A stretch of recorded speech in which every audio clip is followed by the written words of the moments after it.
Hello, my name is Joseph Mason, And I'm Ronson J. Hawkins, and we are the J&R Network. On this platform, we aim to bridge the gap by creating connections between artists of various disciplines. And here at the J&R Network, we help people to network to make better connections. So, stay tuned and stay locked in and check out our website for more upcoming events. You never know who we're going to have on the show and what type of information you get. Once again, I'm Jay. I'm R, and we are the J&R Network.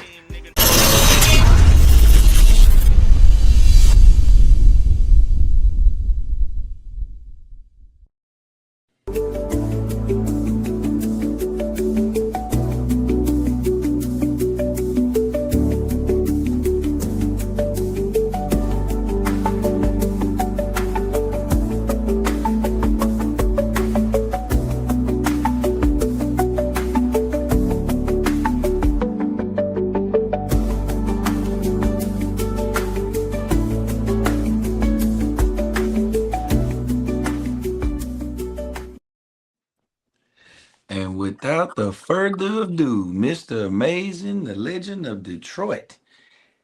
What's going on, bro? How you doing, man? Sorry for the delay, man. And Oh, we good. are definitely rolling. How you doing tonight, man? I'm good, man. You called me a little later, man. I'm usually in the bed at this time, man. Ah, man, that's that old man in you, man. Nah. Yeah. Yeah, how the weather up that way, man? Still That's cold? beautiful. Nah, bro. It's been unseasonably warm this time of year. I think today was like 68, 69, almost 70 degrees. It was warm yesterday. And we supposed to have a warm streak. So, man, hopefully this cold weather. I know we ain't seen the last of it because it's unseasonably warm, but it ain't as cold like it was when you was here. Man, I'm already knowing, bro. Bro, that's some different type of cold, and y'all was up there telling me that this ain't bad. It wasn't. I'm That's trying to tell crazy. you, man. You get used to it. It's like, man, this is great compared to what we know it could be. Definitely. Did that flood ever get straight? You know, that pipe Yeah, busted up there. yeah. It was just in one area, so they pretty much got that together. But it was crazy to see that, man, because that happened right in the middle of our cold spell, man. So that flood turned to ice. So Oh people's wow. cars were literally, the Frozen. water went up to the windows and then froze. So wasn't nobody going nowhere. That's crazy, Yeah, Jesus. man. I've never seen nothing like that, man. But yeah, it'd be like that I sometimes. ain't never seen nothing like that. Well, man, well, we ain't gonna hold it up no Shoot, further. let's hop into it, man. Let's Hmm. get it. Let's get it. So, I definitely want to start with influences and personal background. I feel like upbringing oftentimes is what sort of forges our relationship with the craft. Hmm. A lot of actors that I talk to, it's not that we all have similar stories, but there's one like pivotal moment in our lives that kind of drew us to the craft and what we love to do. Hmm. So, can you share a specific moment from your childhood in Detroit that significantly influenced your decision to pursue acting? Man, to be honest with you, it as a child growing up and as a teenager, adolescent, my adolescent years, I didn't really have the. It was something that I always kind of wanted to do, but at the era and the time that I was growing up, man, it was like the things that are available to us now we didn't have then. The internet one, um, and now in the last 15 years or so, these kids, they 7, 8 years old and they so tech savvy, man. They can get on the camera on these phones and these laptops, man, and live stream, watch each other play video games and do all this crazy stuff that we couldn't do back in the day, man. So the opportunity for them to be able to do things and be seen, it's abundant now where it wasn't for us back then, man. So if you wasn't living in Hollywood or somewhere where the industry was really popping at that time, it was hard. So to be honest, man, growing up, I played ball. I was a basketball player. I played semi-pro ball, college level, and it's just like that was, at that time, that was like the way out. You either gonna hoop, you gonna play football, or you might can slide in with baseball. But other than that, you better be a straight A Yeah, because nobody yeah. wasn't going to school, outside of that, man. But so to answer the question, bro, it was nothing that I really wanted. or had an opportunity to do young, because there just, to me, was not an opportunity. I didn't see that in my Mm, community growing up.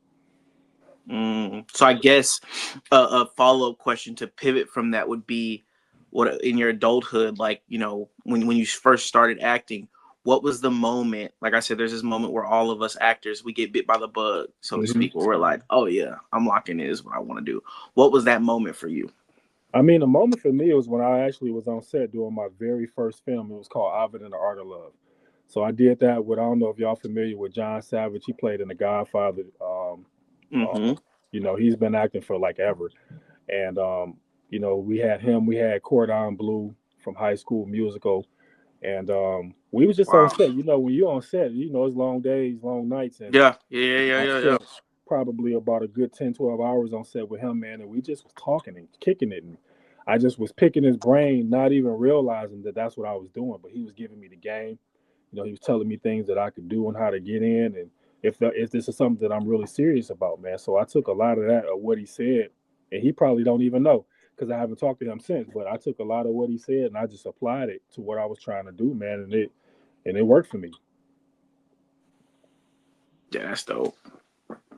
No, that's dope. Yeah. Yeah. I think it kind of goes into what, transitioning from modeling to acting, Hmm. Joseph. Like that was like the next thing. Yep. Yep.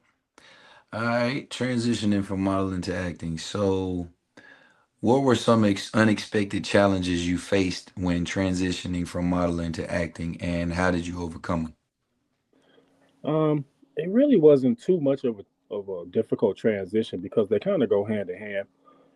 I had just got to a point, doing the modeling scene. It just was like, I knew it was time to do something different, because here in the city, you don't make any money really from the modeling scene. And, I'm a bigger guy.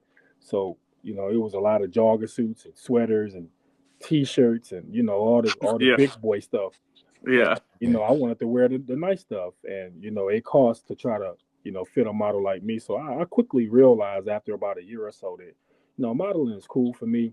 It was something that I knew I could do, but I knew it was just time to transition and go into and just really focus into the acting realm of things, man. And I've really been doing it, and I just been, super happy ever since. I haven't done a fashion show, and it's been quite a long time.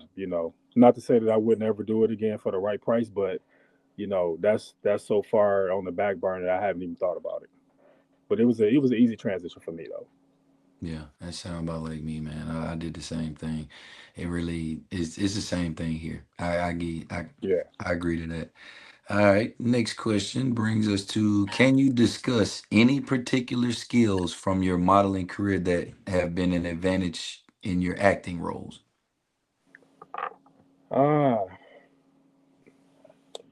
nah, really, man, just when you modeling, you in front of a big crowd anyway. Acting, of course, is much different, because you're in front of a crowd that you necessarily can't see unless you're doing a play. But for me, man, just I was used to being in front of big crowds. Like I said, I played sports basketball, so being in front of the crowd and being on that stage, you know, it was seamlessly easy. So, taking what I learned from modeling, it wasn't a whole lot, because it was something that I was already accustomed to. So it just was more so, going from one scene to another and then just making it happen. Makes sense. Makes sense. Makes sense. I understand that. Ronson, next group of them. Yeah, man. So this is like, I love asking, like, questions regarding actors' process, because Hmm. I love that. Like, I love to know. I learned in my career that preparation is personal, and that, a lot of different actors have a lot of different processes, and ultimately we all want to get to the same result of developing a character, but we may do things differently. So, Hmm. um, one thing I've also learned with diving into characters, which I love really having to do it, is because I notice they always teach me something about myself. Sometimes that maybe I wouldn't have gotten from this other character. So, is there a character you portrayed that taught you something unexpected about yourself? Um, I don't know if it's a character that I played that taught me something unexpected about myself, but I do believe that whatever character I take on, whatever he is, whether he's a slime ball or a good guy, I try to embody it to the fullest. And I think for me, it's not so much about what I learned from the character, because there are certain things that I pick up, but it's more so about what I can pour into the character to give it a soul and be original. So for me, kind of hitting into the what you said about preparation.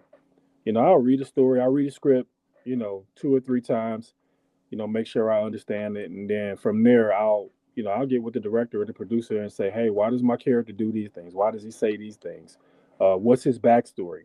That helps me to better create um, a backstory storyline for my character moving forward, to know the why, to why he does and says what he does. So it's really not so much about what I can take and from the character. It's just more so about, for me, what I can put into it to bring it to life and make it as realistic as possible, if that makes sense.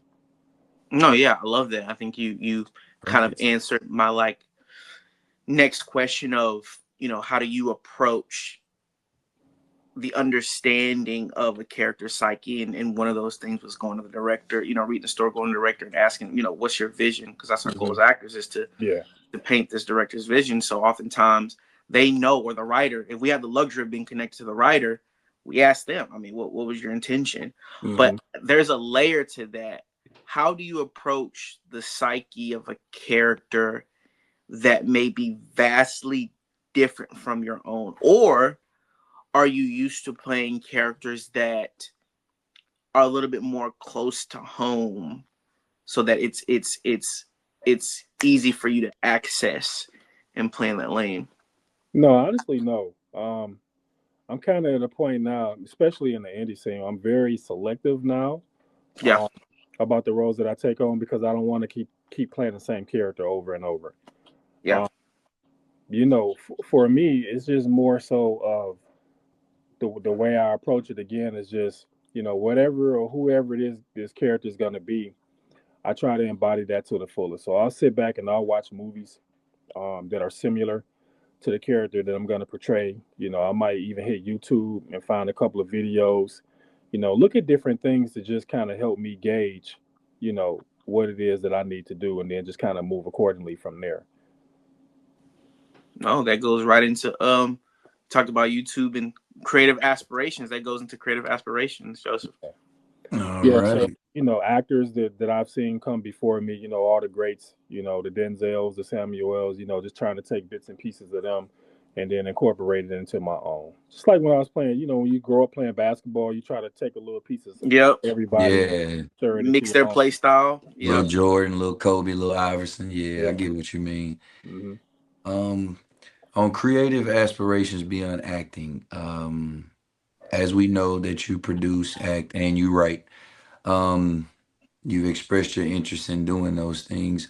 Hmm. Are there consider not, you know what I'll say it like this, considering the roles that you've been given, and you just said that you don't want to play the same ones, Hmm. are there specific stories or themes that you're passionate about bringing to the screen yourself?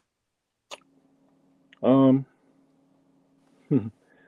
I mean, in the perfect world, I would like to be a superhero. Um, Same here, man. Come on. Dude, that's you look Come on, like a bro. yeah, superhero, dude. Bro, yeah. You Straight that's something I would love to superhero. do. you Yeah. you you got like the superhero body without the extra stuff that they trying to put together. Right, right, right. Yeah. Just trying to, Yeah. bring that to life, and just, really, man, to be honest, just tell stories that are relatable, but also understand that, it's more to us than just hood stories. You can only be a drug dealer or a stripper or whatever so many times. I feel like, we got stories to tell that are good, clean stories that can be realistic. Every movie don't gotta be have sex and violence in it for it to be good. Yep. So, I understand that that's kind of what the audience would like to see, but I also want to bring something different to the table to let them know that we about more than just that. Okay. Yeah. Okay. On that same exact question, before I get to the next one, what range would you like to take yourself to? Meaning, like, what role would you of a person? What would you like to play that you just feel like you Would be would a have to just stretch. yeah, it Like would be a what was stretch for stretch? you. You know. I think a stretch for me. You guys familiar with Split, the Of movie? course. Yes, of course. So you James saw what he McAvoy. was on. Yeah, James McAvoy. Yeah, Okay, So okay, he played okay. like 4 or 5 different characters convincingly. So yeah. he not only became the character that he was portraying, but he played the hell out of all 4 or 5 of those people. And I don't know, I don't think he's won nothing for that. I No, don't think. No, he And I no, he don't see yeah no. how he had in the hell not, because as actors, man, we just try to get one character down and make it believable. This man played like 4 or 5. a Like yeah, woman, a beast, a kid. Like he was just all over the place, man. And I just think to be able to do something like that, man, you wouldn't be able to tell me that. You wouldn't be able Right. to. And didn't he also follow up with that with the other movie with Samuel Jackson where he continued? Yes, it was because it was like a part 2 to that. So, Right. man, crazy. no, something like that would definitely Stretch you. test and stretch me. Yeah, for sure. For sure. Okay. That's a good one. Yeah, How do you envision your role involving in the entertainment industry over the next decade? man. Over the next decade, man, it would be a blessing to just be a household name. Yeah. Uh, I think right now at this point in my career, I've been blessed to, I'm highly recognized in the urban community, and that's cool. But I Right. think it's time to cross over so that the other people can know who I am too. Man. Because I feel the difference when I'm out. Like when I'm out, like I said, when I'm in an urban area, when I'm with us, everybody know. But when I'm not with us, they don't know. So I think when you cross over and they know, then I think you on to something.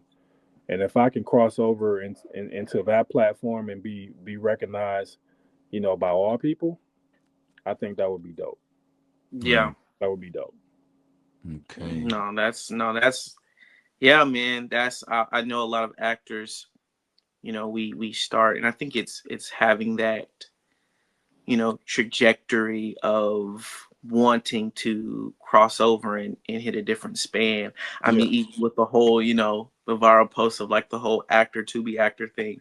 It's like, dude, we're actors and we want to span across all platforms and we just want to work. We just want to be working actors. But I think also too, for some actors, there's this big fish, small pond mentality where they like being in the Mhm. urban setting, and they don't want to expand.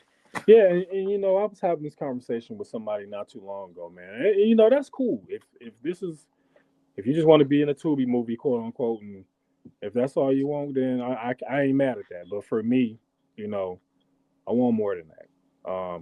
Yeah, I'm not jumping to be in everybody's movie, because things are different now. You can't just get me for $100 a day and think that that's gonna work. hey, talk about it. Talk about it. Man. That's a whole different conversation, and we ain't, but you know, Sheesh. I just think that as an actor, you just got to understand what your worth is, and you got to stand on that. You know, and I believe that when you stand on what you believe in and just go with what you want to do, things will change, and then people will start recognizing you for what it is really worth. And but again, that's a whole nother conversation. I don't want to go too far left with that, but I mean that's just kind of where I am at the end of the day with it. No, for sure. Hmm. And even going into that, even speaking about like crossing over that Hmm. what changes as of now do you hope to see in the film industry regarding representation and storytelling diversity? That's a wide question. I mean, representation, again, just understanding that we have a lot of different stories to tell. Um, where I would like to see it go, I would like to see equality across the board. Yeah. Um, Again, I hate to go back down this well, but we want to make we want to be able to feed our families too. Yeah. I watch a lot of us, you know, they quitting their jobs, they buying houses, they buying cars, they buying studio spaces, they doing all these things to grow as they should, and I ain't mad at that. But when it comes to the actor, we got to figure out how to rob Peter to pay Paul, and we are a part of Man. some projects, $1 million projects that Mhm. will live on way past us, and you know we don't get to really benefit off of that. And it Yeah. ain't just us. I mean, it's Hollywood too. You hear these stories all the time. Taraji cried about how she not making no money. From You see, residuals. Yeah. right? You see what they tried to do to Monique, and she won a fucking Oscar. Um, Crazy. you see how they Crazy. did Terrence You, Howard, and we you know what he right. do. So it's Omar, like, yeah. damn, like all these people that's getting this so talented household names, and they highly recognized, and they gotta work twice as hard. And I don't think that it's fair. So Yeah. I think if we can ever get to a point in time where we can eat and support our families, and live good like all the rest, I think that would be better for us as a business, as an industry. No, Hmm. I agree, and I think it goes kind of, it meshes into the next question of, you know us needing to have, that stability, but also what's at cost. Like, how do you, so my next question would be, how do you navigate the balance between commercial success and artistic integrity in your career choices? Man, I'm gonna tell you, man, it's a thin line between love and hate. Um, Yeah. you really have to. It kind of goes back to what I just said a second ago, man. When you decide that this is what you want to do, and being an actor, being in entertainment, Yeah. you get to a certain point. A lot of people had this misconception that, oh, if I did 30 movies, so I should, or I was in 15 movies, or I shot 6 movies last year. Like, I want to say, like, real shit, that really don't matter. Um, you got the experience, and that's cool. Nobody can ever take that away from you. But if you got 20 or 30 movies under your belt, and you're not recognized by any of them, then you just got 20 or 30 movies under your belt with the experience, and that's it. Because you can't base that on what you should get. Now, I can't tell you what you should get or what you should base it on, because everybody's situation is different. Yeah. You just know when you get to a certain point, when you done a few, and people, you are highly recognized for what you did. Yeah. The movie success really sitting on you. If you was the lead, like I said, if you did 20 or 30 movies, were you the lead? Were you number one on the call sheet? Hmm. Um, Even if you wasn't number one on the call sheet, was your scenes memorable? When Yeah. people think about this film, are they talking about you? You. You know what I'm saying? So a lot of people just get it misconstrued, and it's a tricky, slippery slope. Don't get me wrong, but you just gotta understand that just because you was in a few movies, that don't make you a goat. That don't make you super talented.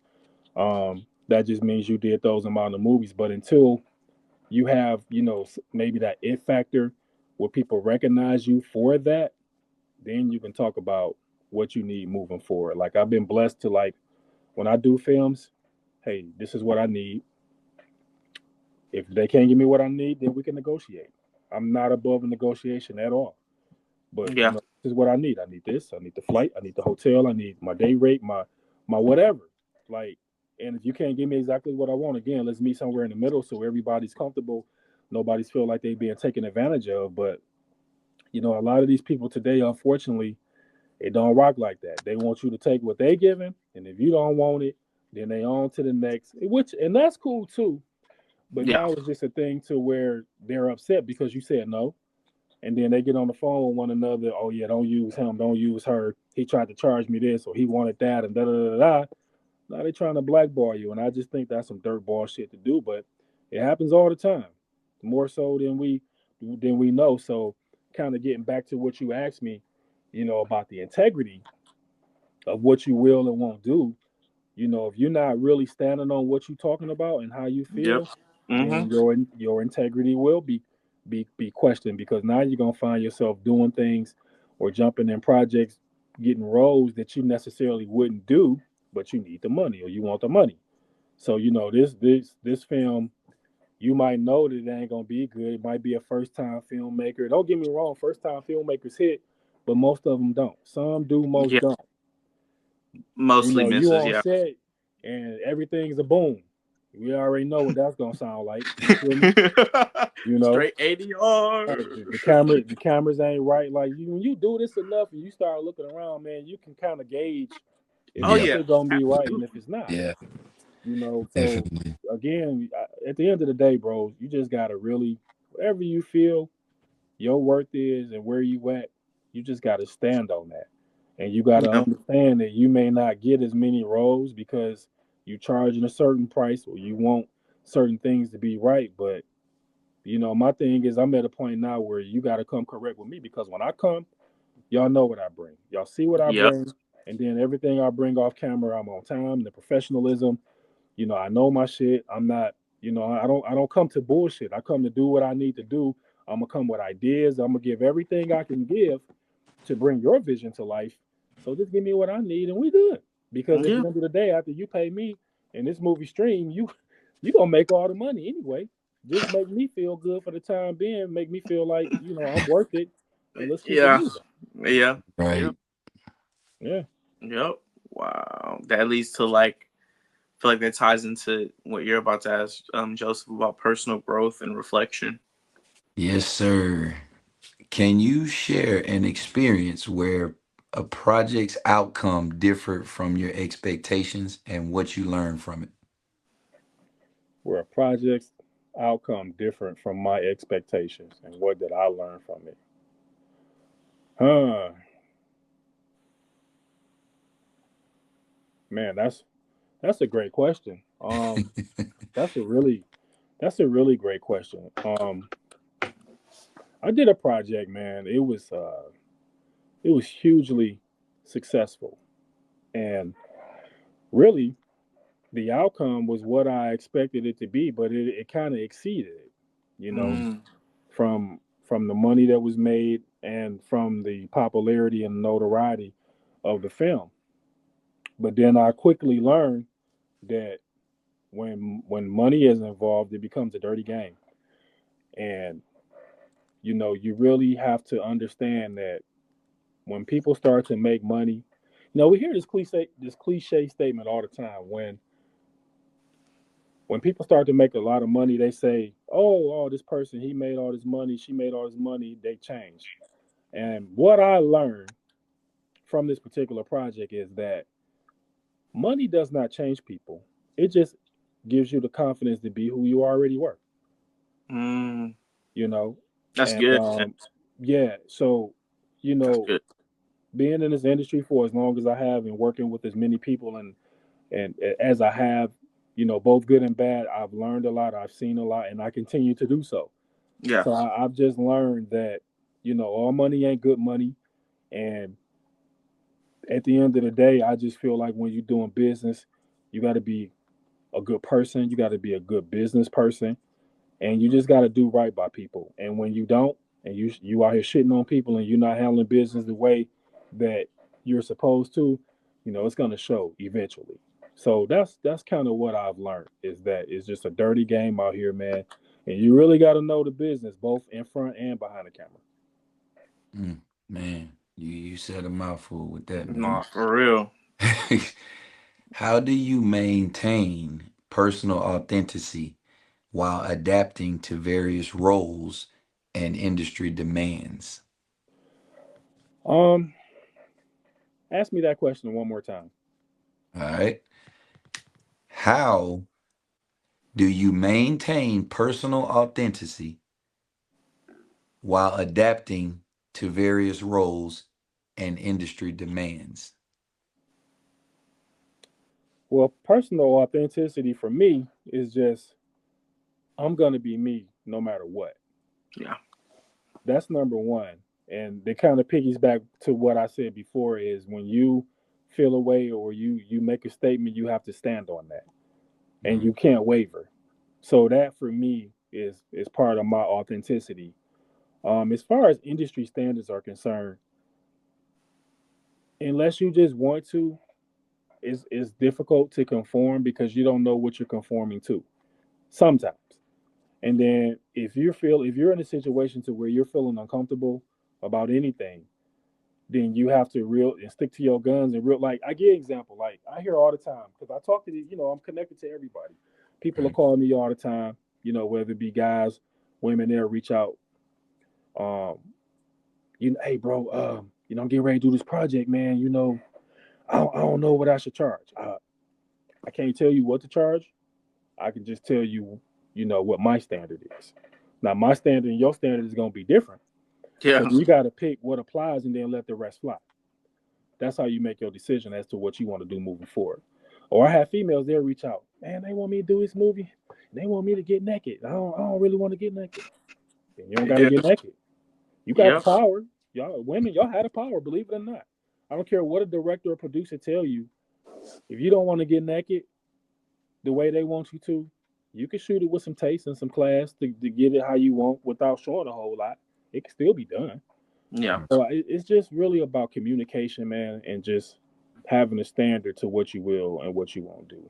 So for me, man, to answer the question, it's just about knowing who you are, being comfortable in who you are, and standing on what you said, and and and riding with that. And once they see they can't play with you, then they won't play with you.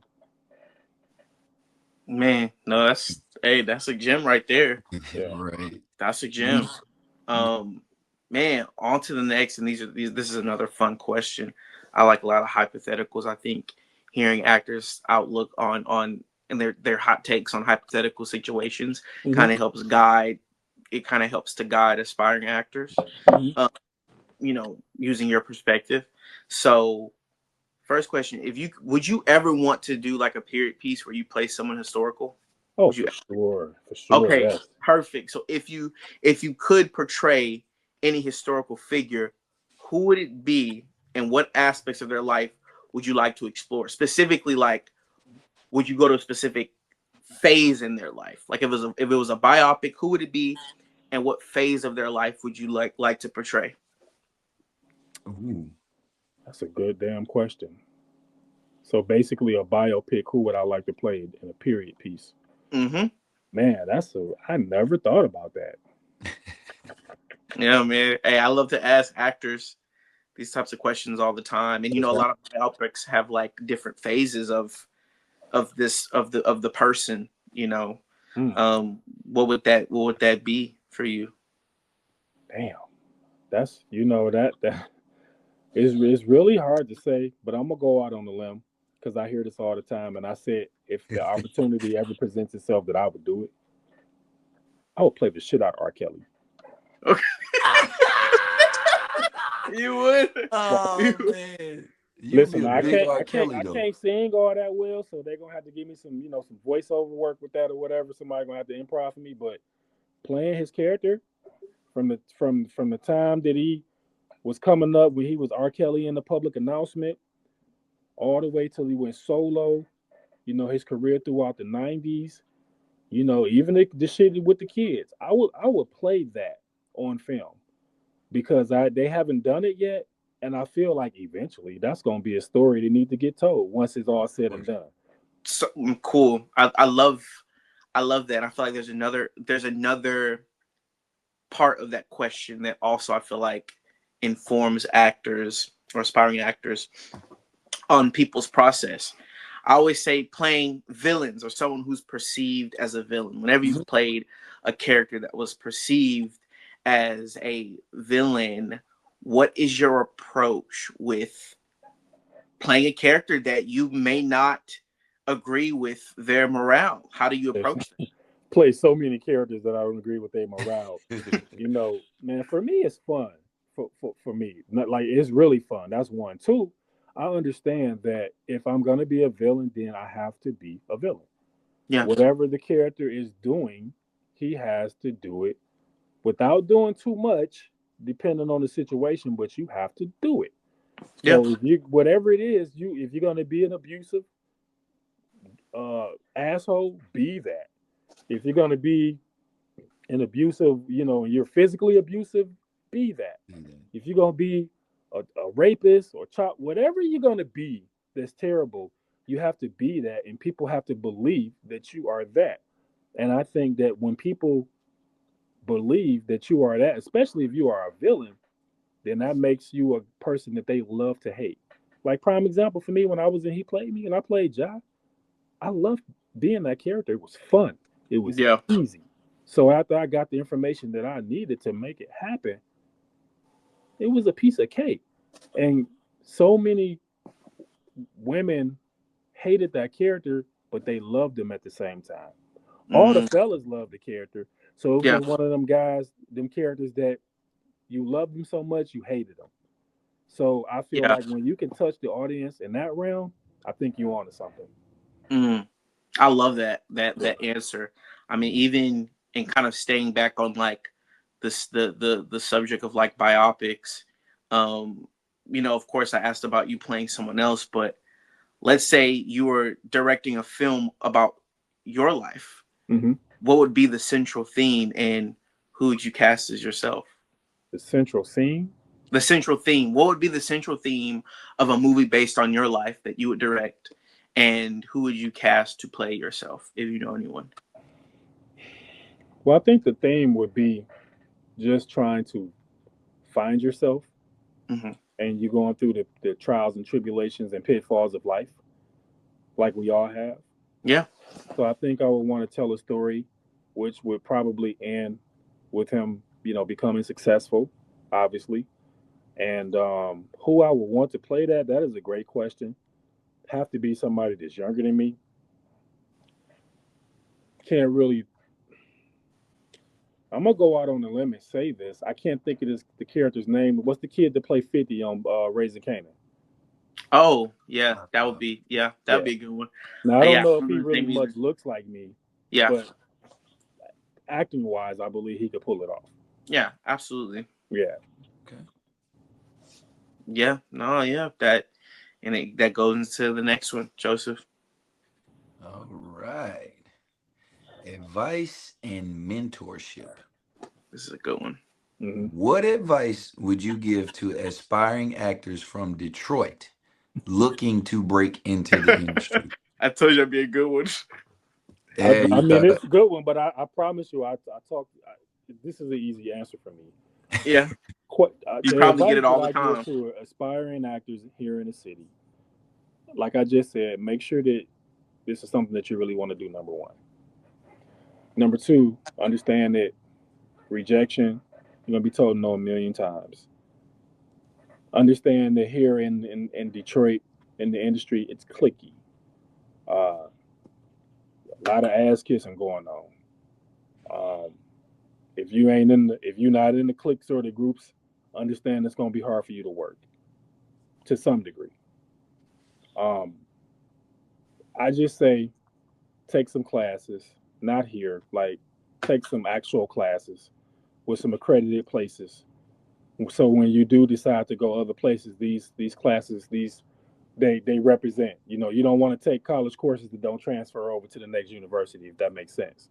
That's a So Mhm. good one. you want to get with some accredited people who are already established, learn from them, pick their brains, and then from there, man, just understand that the industry here is tricky, you know. So my best bet to you is, get some experience, get a couple of films under your belt, but really the best experiences is to go away because you can't grow. You can only grow so far in your surroundings.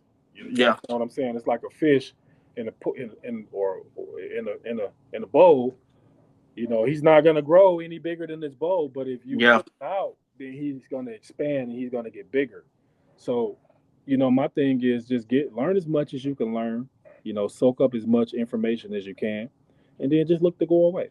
You can always come back home, but just look to grow and establish relationships in other places. Since I've been acting this last going on 8 years now, I've been all over the United States, man, and I got relationships with people in a lot of different places that I would not have if I strictly worked in Detroit. It's not possible. You can only do so much over the Yeah. internet. When you go out to different states away from where you live and you touch the people and you sit in these rooms for 10, 12 hours on set, and you building relationships while you working, you networking while you working, you auditioning for your next project while you're working. Yep. So that's the best advice that I would give anybody that's an aspiring actor or actress that's from here. Get all you can get, but look to build and get the hell out of here if you can. Right, man. I agree to that, man. And to everybody that is gonna watch this, to add to that, I met this dude in Dallas, just to let y'all know.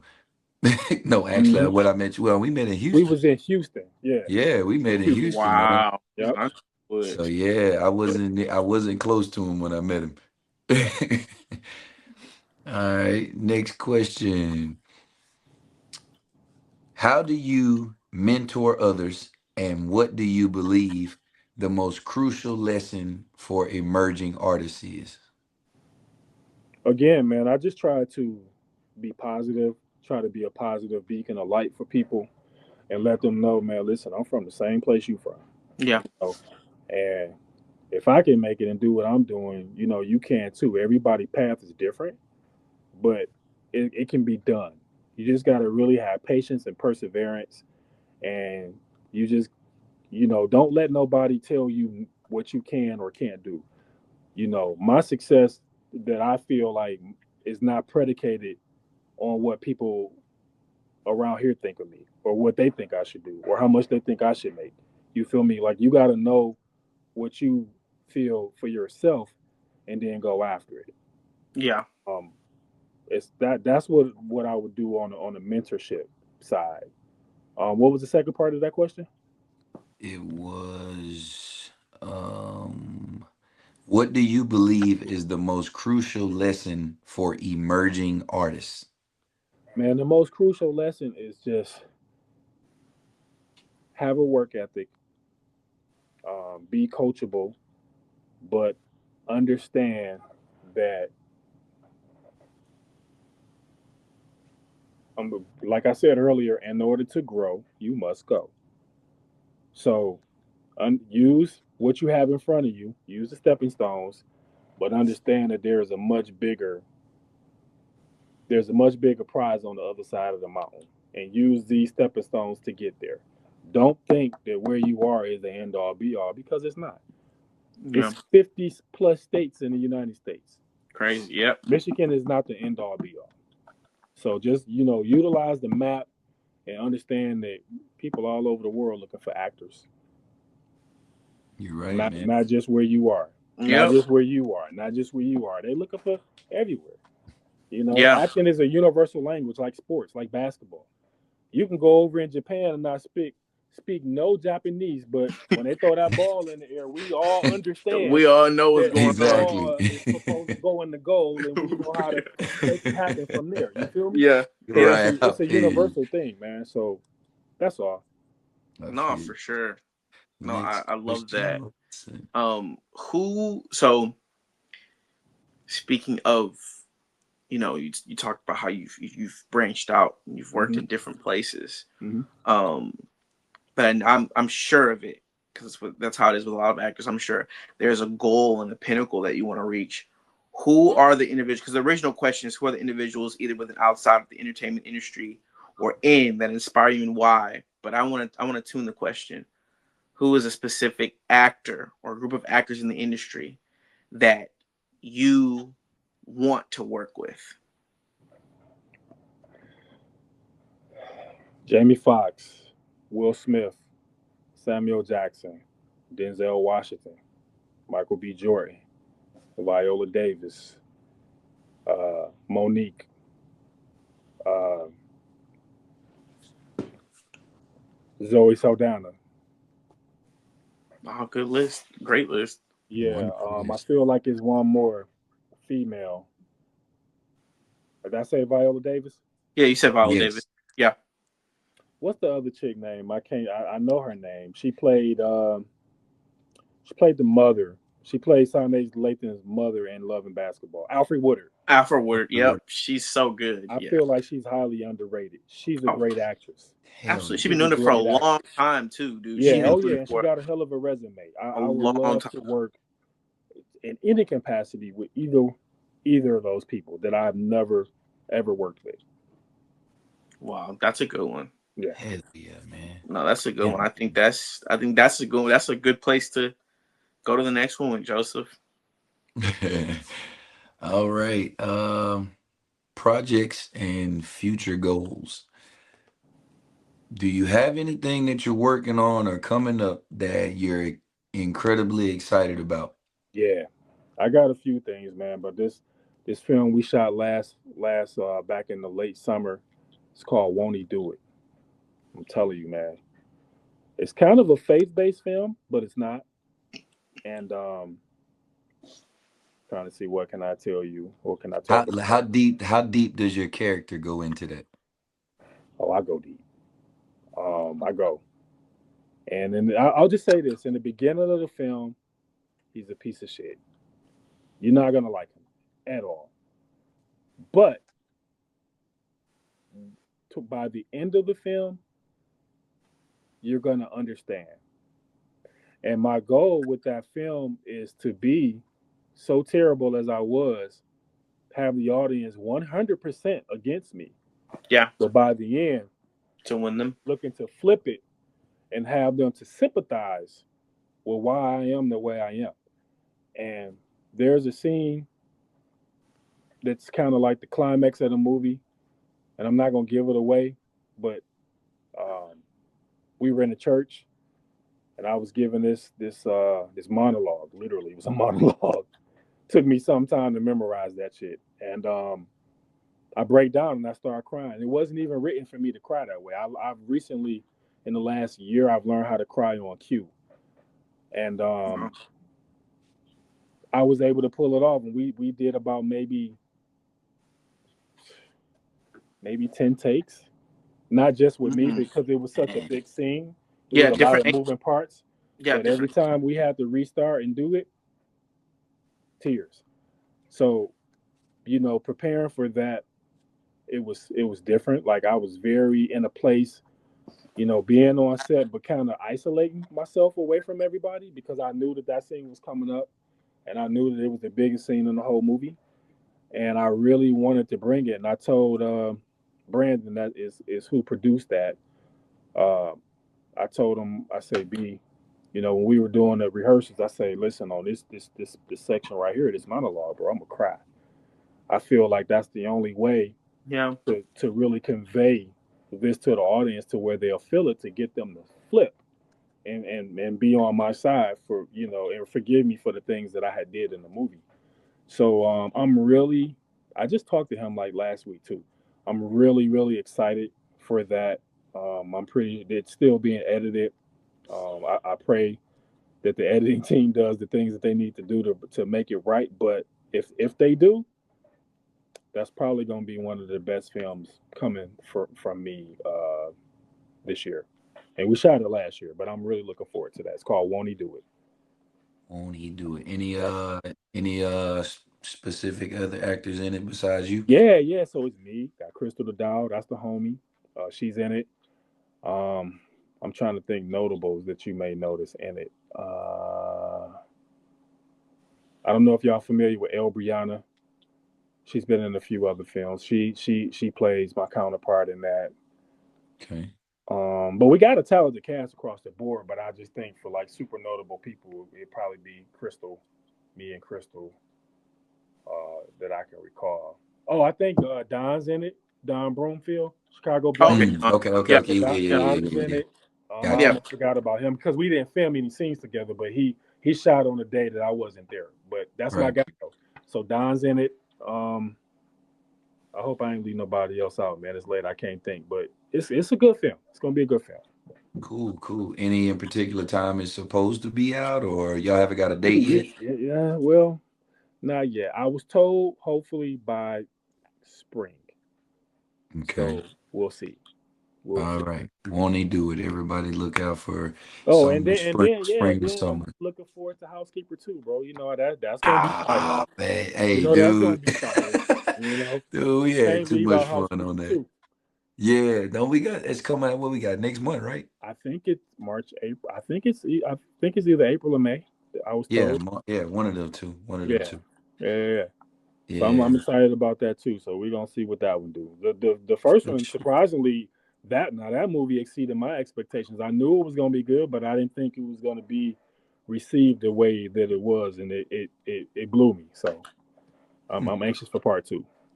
Nice, nice, nice. Last question. Hmm. What do you want to leave as far as your legacy on the industry? When it's all said and done, what do you want to lay all on the table and just say that this is what I gave? That I worked hard. I was easy to work with. Yeah. Um, that I was super talented. Um, that I had a hell of a work ethic, and just you know, I think that's really it, man. I think if I can leave the world with that, you know, then I think that I've done what I needed to do. Just again, just being a good person, you know, being talented, easy to work with. I think those things, especially being easy to work with, because we spend so much time on set, and we get tired, we get hungry. We're human, and when those things start to affect us, then our patience gets shorter, then we get Yeah. snappy, and we get mean, and I just think if you can have all those factors that come with being an actor, but still be easy to work with, pleasant to be around, still be talented, still be sharp, be good doing what you do, and people recognize that, I think you're on to something. I think that's a good legacy to leave behind. Man. I think that's awesome, man. Well, man, on that note, sheesh. Alfonso, Mr. Amazing himself, thank you so much, dude, for taking time out of your schedule to chop it up with us, man. No problem, At man. the JNR Network. For those of you guys who'll be watching when we upload the episode, you guys know what to do. If you enjoyed the banter that you watched here today, please like, comment, share, subscribe. Also, before you go, let everybody know where they can find you, all your social media, everything that they can follow you on. Yeah, so Facebook, Alphonso Settles, so it's my first and last name. Instagram is Mr. Amazing One, so it's Mr. Amazn the number one. And on TikTok, I rarely go on TikTok, but it's the same handle, Mr. Amazing One, Mr. Amazn the number one. Awesome, awesome, awesome, man. Dude, it's always good to be on with you, man. Talk to you, text you, bro, So every time, anytime, man. for sure, bro. I don't know when I'm gonna get back to Detroit though. Yeah, man, we're gonna make something happen, man. Probably the premiere, because I was told, she told me she might want to come here for a premiere. So I don't know if that's still in the Yeah, works but you or not. gotta wait till y'all weather chill out, bro. Cause woo, hey man, the way planes working and y'all weather working, I I don't feel you, man. Listen, I haven't traveled yet this year, but I'm kind of leery now. Like, man, these planes just falling out the sky. But No, it's when I kind of do get crazy. on one, man, I'm just gonna say a prayer. I hope that it ain't my time. for sure, for sure, for sure. No, I Yeah, was just this saying, could you do a drop for us saying, what's up, guys? I'm so, and you're checking out the JNR Network. Oh yeah, what's up, man? This Alfonso Settles, man. Y'all checking out the JNR Network, man. Make sure y'all hit the link, subscribe to them, and check out this dope ass interview we just had. for sure. For sure, man. Appreciate you. It was awesome to meet you, bro. Hey, man. Hopefully, I get a chance to get down to Detroit and put some work in as well. It would be dope to work with other like minded people who are serious about the craft. So it was Yeah, awesome. man. Yeah, I'm here. Like I say, you touch down, man. We can make something happen, man. You For too, sure. Joe, man. You got it'll be warm soon. Another couple months, man. Bro, you Come already Yeah. on know down I'm here, man. coming, It's gonna be bro. too You cold for you, man. already know I'm coming, man. So man. But For yeah, sure. man. Hey man, you have an awesome night, dude. and Joseph will like let you know when we drop the episode and everything, and we'll go from there, bro. There it is, my man. Already, man. For Peace, sure. bro. All Be right, peace, easy. bro. I get All with right. y'all.